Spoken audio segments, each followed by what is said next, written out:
Comenzaremos ahora con la unidad 6, que es de procedimientos no paramétricos de pruebas de hipótesis. La mayoría de los métodos que veremos en este curso se llaman métodos paramétricos, y el punto focal del análisis paramétrico es algún parámetro de la población en relación con el cual el estadístico de muestreo sigue una distribución conocida y con medidas que son tomadas en escala en general numérica.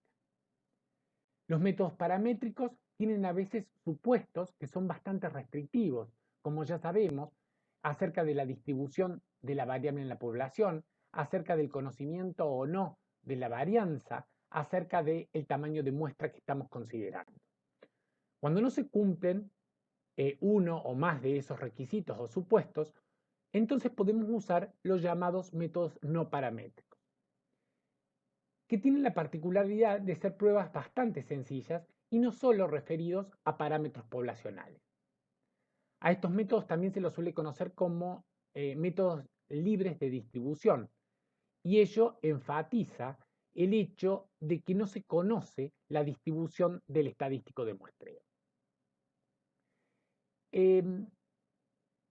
Tienen, eso sí, a muestras iguales, es decir, del mismo tamaño, menor potencia, es decir, menor aptitud para rechazar la hipótesis nula, y esto es respecto a los métodos paramétricos. Así, por ejemplo, si tenemos una prueba T y una prueba T sabemos que es aplicable porque se cumple con los supuestos, siempre es preferible recurrir a ella que al uso equivalente de un método no paramétrico, y esto se debe a que si aplicamos el mismo nivel de significancia en ambas pruebas, la potencia asociada con la prueba no paramétrica se revelaría siempre inferior a la equivalente a la del método paramétrico. Las pruebas no paramétricas también suelen emplearse en conjunto con muestras pequeñas con las cuales no es posible la aplicación del teorema central del límite. Veremos en este capítulo dos tipos, o lo podemos clasificar en dos tipos de pruebas. Unas van a ser las pruebas chi cuadrado y la de Kolmogorov, Smirnov y Shapiro-Wilk. Hay otra que aparece en el material de estudio, que es la comparación de medianas, pero a estas no las trabajaremos en este curso. En primer lugar, trabajaremos con las pruebas chi cuadrado. Y las pruebas chi cuadrado se utilizan para probar hipótesis referidas a los patrones de comportamiento de frecuencias, que esas frecuencias pueden estar asociadas tanto a variables cuantitativas como a variables cualitativas. En realidad lo que se hace es, se prueba o se mira el ajuste de una variable a un modelo teórico y que determinaría ese modelo teórico el comportamiento de las frecuencias. A esas frecuencias las llamaremos frecuencias esperadas. Y luego, a las frecuencias asociadas a los datos que hemos relevado, que les llamaremos frecuencias observadas, se comparan. Entonces, la prueba consiste en determinar si las diferencias que existen entre las frecuencias observadas y esas frecuencias esperadas que están determinadas por el modelo teórico se deben a variaciones al azar y por lo tanto no son significativas, o se deben en realidad a que existen discrepancias y en realidad no se comportan de acuerdo a lo que estamos planteando en general en la hipótesis nula. Veremos tres tipos de pruebas chi cuadrado. La prueba de independencia, que es para analizar si existe o no relación entre dos variables o si existe independencia o no entre dos categórico y medidas en escala nominal u ordinal. La prueba de homogeneidad, que consiste en comparar básicamente las proporciones entre dos o más poblaciones. Y la prueba de bondad de ajuste, en la que planteamos un modelo teórico de distribución y vemos si las frecuencias observadas se ajustan a ese modelo teórico que estamos planteando. Comenzaremos entonces primero con las pruebas chi cuadrado. Y dijimos que se prueban patrones de comportamiento de las frecuencias de variables cualitativas como de cuantitativas. El planteo de las hipótesis es similar al de los métodos paramétricos, pero se formulan hipótesis donde la hipótesis nula planteará el modelo teórico al que se ajustan las frecuencias observadas.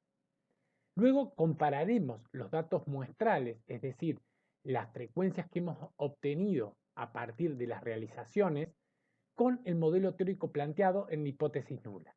Y esto es a los fines de probar si esas diferencias se deben al azar y por lo tanto no son significativas, o por el contrario, porque no se ajustan al modelo teórico planteado.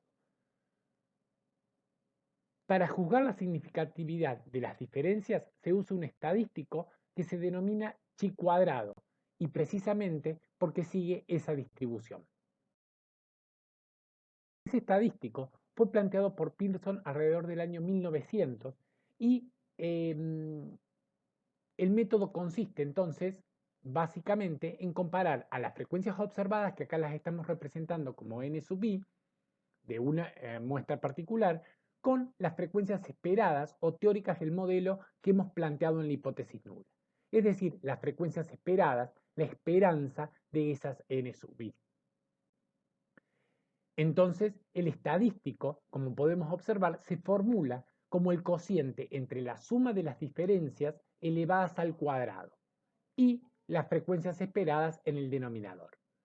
Es decir, se establece una diferencia en términos relativos, y esto es para ajustarlo respecto al tamaño de la celda, y por eso es que se considera a la frecuencia esperada también en el denominador.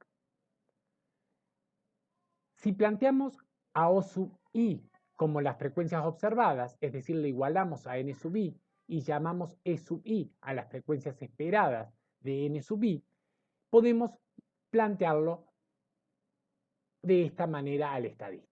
Es decir, el chi cuadrado es igual a la suma para i que va desde 1 hasta k, donde k son las categorías, las líneas o los intervalos que estamos considerando, de la diferencia entre las frecuencias observadas menos las esperadas elevadas al cuadrado respecto a las frecuencias esperadas. Y este se distribuye chi cuadrado con k menos m grados de libertad. K dijimos que era el número de valores o categorías que vamos a comparar, y m será el número de restricciones linealmente independientes. Siempre perdemos un grado de libertad, al menos, porque la suma de todas las O sub i, ¿sí?, debe ser igual al tamaño de la muestra. Entonces, m siempre será igual a p más 1, donde p será la cantidad de parámetros que se estiman por máxima verosimilitud.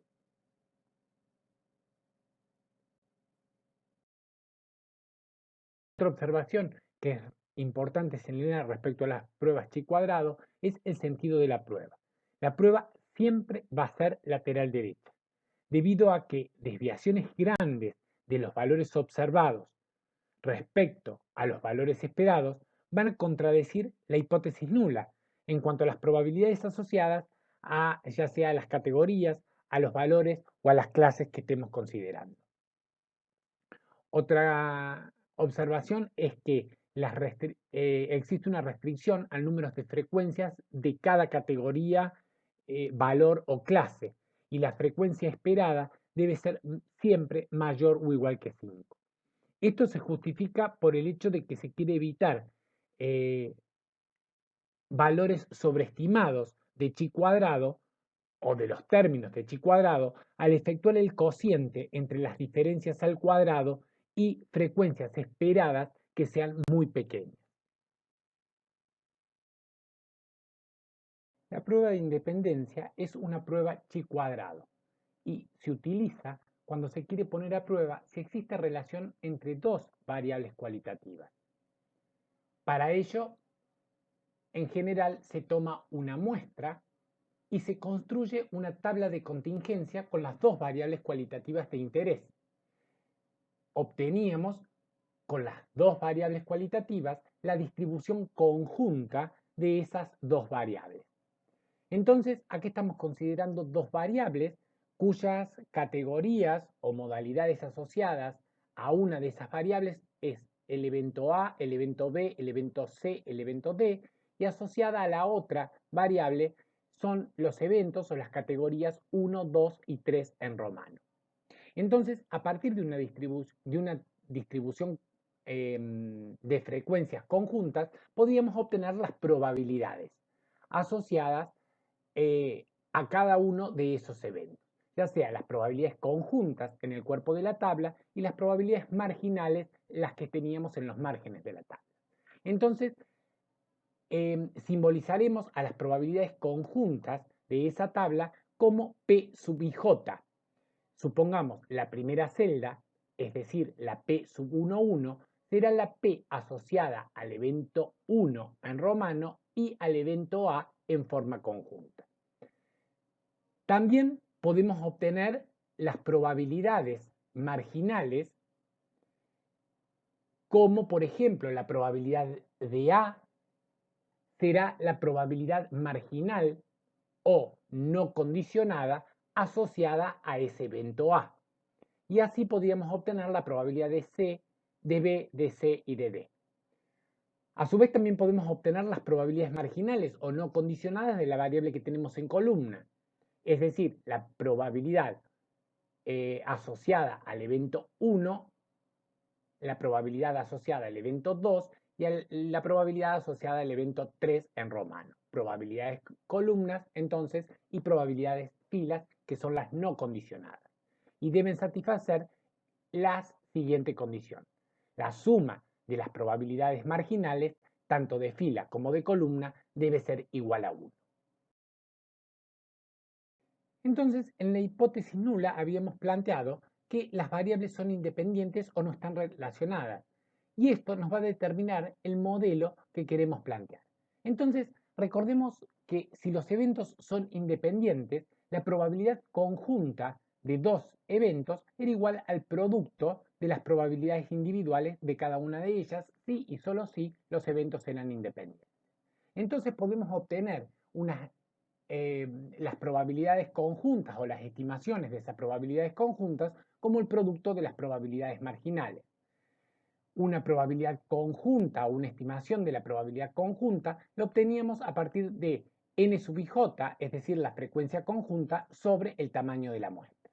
Y a las probabilidades asociadas a la variable que tenemos en la primera columna será igual a n sub i, es decir, las frecuencias asociadas a los valores o categorías, en este caso, de la variable entre n, es decir, la fila iésima sobre n. Lo mismo podríamos hacer para la variable que tenemos en fila, es decir, las probabilidades que tenemos en las distintas columnas de esa tabla. A partir de esas probabilidades se deben estimar las frecuencias esperadas y según lo que hemos planteado en la hipótesis nula y la ley multiplicativa especial de probabilidad, el estimador máximo verosímil va a estar dado por la esperanza de n sub 1, 1, recordemos que es si bien es una frecuencia conjunta, podríamos verlo como la cantidad de éxitos asociados. Y la cantidad de éxitos, a partir de un ensayo binomial, la esperanza de la cantidad de éxitos era igual a n por la p sub ij. Ahora, esa p sub ij, dijimos que si los eventos eran independientes, puede ser calculado a partir del producto de las probabilidades marginales. De ahí que nos va a quedar que la frecuencia esperada es igual a n por p sub i por p sub a. Puesto en términos de otra notación, pero que estamos diciendo exactamente lo mismo en términos de filas y columnas, le llamamos F a las que están en fila y C a las que están en columnas, podemos obtener entonces las frecuencias esperadas.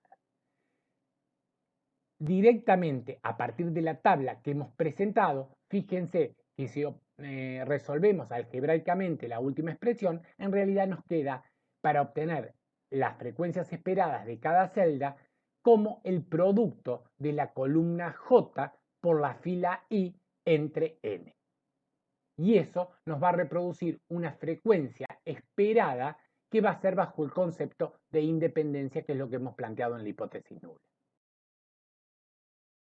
Ya tenemos las frecuencias observadas que van a surgir a partir de los datos de la muestra y las frecuencias esperadas que las construimos bajo el concepto de independencia planteado en la hipótesis nula de esta prueba.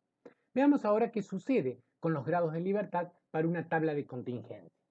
Y recordemos en ese caso que para obtener los grados de libertad asociados al estadístico chi cuadrado, se obtenían a partir de la cantidad de celdas menos un grado de libertad por cada restricción lineal independiente que teníamos sobre las frecuencias observadas de la celda. Entonces, consideremos acá el número total de celdas, que lo obtenemos como la cantidad de filas por la cantidad de columnas. Y le vamos a restar un grado de libertad porque la suma de todas las frecuencias conjuntas debe ser igual a n. Por lo tanto, las que pueden variar libremente son n-1. ¿Sí? Luego, los grados de libertad tendremos que restarle aquellos que se pierden por estimar las probabilidades de las columnas, es decir, C-1.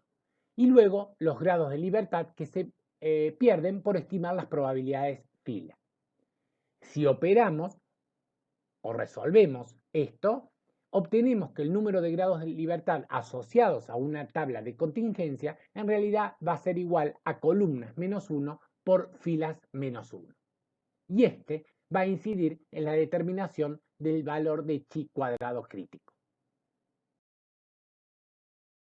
Veamos ahora el siguiente ejemplo, que en una encuesta de opinión pública se le solicitó a 1000 habitantes de la ciudad de Córdoba su calificación respecto del desempeño del intendente, siendo las respuestas posibles bueno, regular o malo. La distribución de dichas respuestas, clasificadas según el nivel educacional de los encuestados, está presentada en esta tabla que será la tabla de frecuencias observadas. Es decir, acá lo que teníamos es esta muestra de 1000 casos de acuerdo a la calificación o del intendente y el nivel de educación. Estos son los datos que surgen a partir de la muestra. Ahora tendremos que ver cómo construimos las frecuencias esperadas. Ya habíamos dicho que la C sub IJ, es decir, las frecuencias esperadas, era la esperanza o era el estimador máximo verosímil de N sub IJ. Y a este lo podíamos obtener como N por el producto de las probabilidades marginales. En definitiva, para obtener cada frecuencia esperada, íbamos a hacer la fila I por la columna J entre N. Es decir, la E sub 1,1, la que corresponde a la primera celda, va a ser igual a 100 por 700 dividido 1000. Es decir, que eso nos da igual a 70. Con eso, procediendo de la misma manera, obtenemos esta tabla 2, que es la tabla de frecuencias esperadas. Y ahí obtenemos entonces todas las frecuencias esperadas que tienen la condición de independencia. Si entonces los valores de las frecuencias observadas no se alejan demasiado de las frecuencias esperadas, entonces las variables van a ser independientes. Si se alejaran, si esa diferencia en términos relativos fuese grande, entonces no serían independientes. En general, lo que hacemos entonces es aplicar el cálculo del estadístico chi cuadrado. Y el estadístico chi cuadrado lo obtenemos como el primer término será igual a 82, que sale de la tabla 1, menos 70, que corresponde a la misma celda de la tabla 2, elevado al cuadrado, dividido la frecuencia esperada. Fíjense que hacemos estos desvíos elevados al cuadrado respecto a las frecuencias esperadas, lo hacemos para todas las filas y para todas las columnas. Es decir, estamos haciendo la suma para I que va desde 1 hasta F, para J que va desde 1 hasta C. Luego resolvemos y obtenemos entonces que el valor de chi cuadrado observado es igual a 15,30. Y es este el valor que debemos comparar con el valor crítico que obtenemos a partir de la distribución chi cuadrado. Ya hemos efectuado los cálculos para obtener el chi cuadrado observado. Planteemos la prueba como lo veníamos haciendo hasta ahora. Primero las hipótesis. En la hipótesis nula habíamos dicho que planteábamos la independencia de estas dos variables categóricas. Entonces, en este caso, será la calificación del desempeño del intendente es independiente del nivel educacional de los encuestados. Por supuesto que en la alternativa plantearemos que dependerá la calificación del desempeño del nivel educacional de los encuestados. Un nivel de significación, trabajemos con un nivel de significación del 5% y obtengamos el valor de chi cuadrado observado, que ya habíamos hecho los cálculos, que lo calculamos bajo el supuesto de hipótesis nula verdadera o cierta. El chi cuadrado observado nos daba igual a 15,30. Tenemos que plantear la regla de decisión y para ello tendremos que calcular con algún aplicativo de cálculo de cuantiles o probabilidades el chi cuadrado crítico. Y el chi cuadrado crítico será un valor de la chi cuadrado con 4 grados de libertad y 0,95 de probabilidad acumulada. Ese valor es 9,49. Por lo tanto, plantearemos que la zona de rechazo la zona de no rechazo estará formada por todos los chi cuadrados, tal que chi cuadrado sean menores o iguales a 9,49. Y la zona de rechazo formada por todos los chi cuadrados, tal que chi cuadrado sea mayor a 9,49.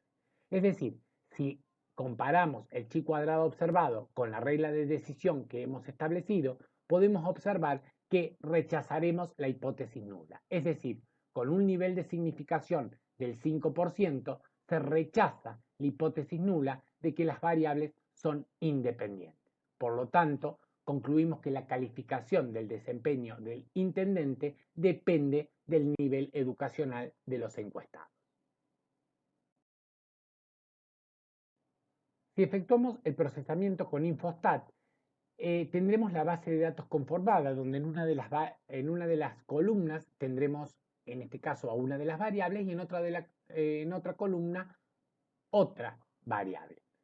En este caso, el nivel de opinión y el nivel de instrucción. Entonces nos vamos a la solapa de estadísticas, datos categorizados y ahí seleccionamos tablas de contingencia. Nos aparecerá un cuadro de diálogo como el que estamos presentando, en el que tendremos que elegir en realidad los criterios de clasificación.